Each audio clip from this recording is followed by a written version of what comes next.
ભરાઈ ગયા છે। રખિયાલમાં પટેલ મિલ પાસે વરસાદી પાણી ભરાયા। પાણી ભરાતા વાહન ચાલકો ફસાયા છે। નજીકમાં જ શારદાબેન હોસ્પિટલ છે। અનેક વર્ષોથી અહીં પાણી ભરાવાની સમસ્યા છે। તો અમદાવાદમાં પૂર્વ વિસ્તારમાં પાણી ભરાવાની સમસ્યા છે।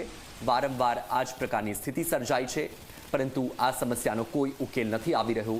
આ દ્રશ્યો તમે જુઓ, રખિયાલના આ દ્રશ્યો છે। પટેલ મિલ પાસે વરસાદી પાણી ભરાઈ ગયા છે।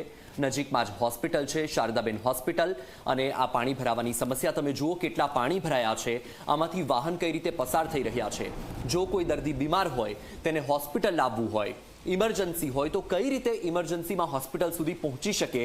આ દ્રશ્યો તમે જુઓ, અહીં સ્પષ્ટ ખબર પડી રહી છે કે તંત્ર કેટલું નિષ્ફળ ગયું છે। વારંવાર જે રીતે વાત કરવામાં આવે છે પ્રી મોન્સૂન પ્લાનની, પરંતુ તમે અહીં જુઓ કે પ્રી મોન્સૂન પ્લાન કેવી રીતે પાણીમાં ડૂબી રહ્યો છે।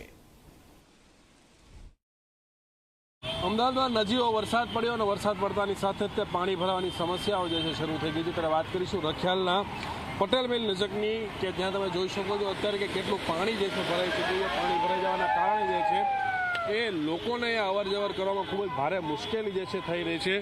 એ મુશ્કેલી લઈને તમે જોઈ શકો છો અત્યારે અમુક બાળકો જે છે આ પાણી ભરાયેલું છે એમાં મજા પણ લઈ રહ્યા છે, પરંતુ વાહન ચાલકો જે છે એને સજા મળી રહી છે, કારણ કે ભારે પાણી ભરાઈ જવાના કારણે જે છે એ વાહનો બંધ થઈ રહ્યા છે, અથવા તો જે વાહનો પસાર થઈ રહ્યા છે એ મુશ્કેલીમાંથી પસાર થઈ રહ્યા છે। અહીંયાના સ્થાનિક છે એની સાથે વાત કરીએ, કેટલા સમયથી એ પાણી ભરાઈ જાય છે અને કેટલું પાણી ભરાય, શું કામ ભરાય છે?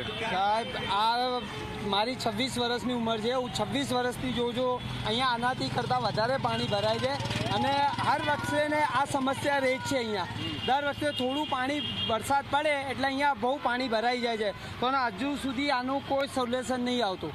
હર વખતે પાણી ભરાય છે, તો અમે સરકારને આ કહેવા માંગીએ છીએ કે આનું કંઈ સોલ્યુશન કાઢો, કે વરસાદમાં અહીંયા આપણે શારદાબેન મોટું દવાખાનું છે, જવામાં આવવામાં બહુ પ્રોબ્લેમ પડે છે। દર વખતે એટલું પાણી ભરાઈ જાય કે ગાડીઓ નહીં નીકળતી। જો તમારા સામે આ મોટી મોટી ગાડી અહીંયા બંધ પડી ગઈ છે, તો અમને સરકાર પાણી શેના કારણે ભરાય છે? શું અહીંયા ખબર નહીં પડતી, ગટરનું પ્રોબ્લેમ, પાઇપલાઇનનું ખડ્ડું પડે છે ને આટલા માટે અહીંયા ઢાલ છે, આટલા માટે પાણી ભરાઈ જાય છે। નિરાકરણ કોઈ લાવ્યા નથી હજુ સુધી। આ મારી 26 વર્ષની ઉંમર થઈ ગઈ છે, હું 26 વર્ષથી આ વસ્તુ જોઉં છું।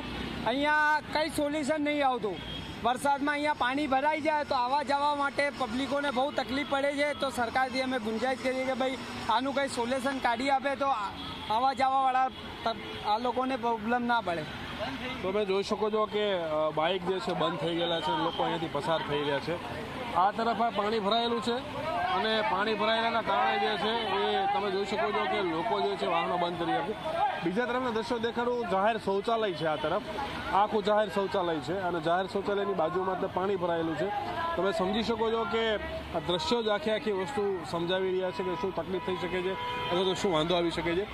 આ પાણીના કારણે રોગચાળો પણ જે છે ફેલાઈ શકે છે। આ આખો રસ્તો તમે જોઈ શકો છો, રખિયાલ પટેલ મિલ નજીકનો રસ્તો જે છે એ કહેવામાં આવે છે, અને અહીંયા પાણી ભરાઈ જવાના કારણે લોકોને ભારે મુશ્કેલીનો સામનો કરવો પડી રહ્યો છે। કેમેરામેન અમિત મકવાણા સાથે ઉદય રંજન, ઝી મીડિયા, અમદાવાદ। નવસારી જિલ્લામાં 2 કલાકમાં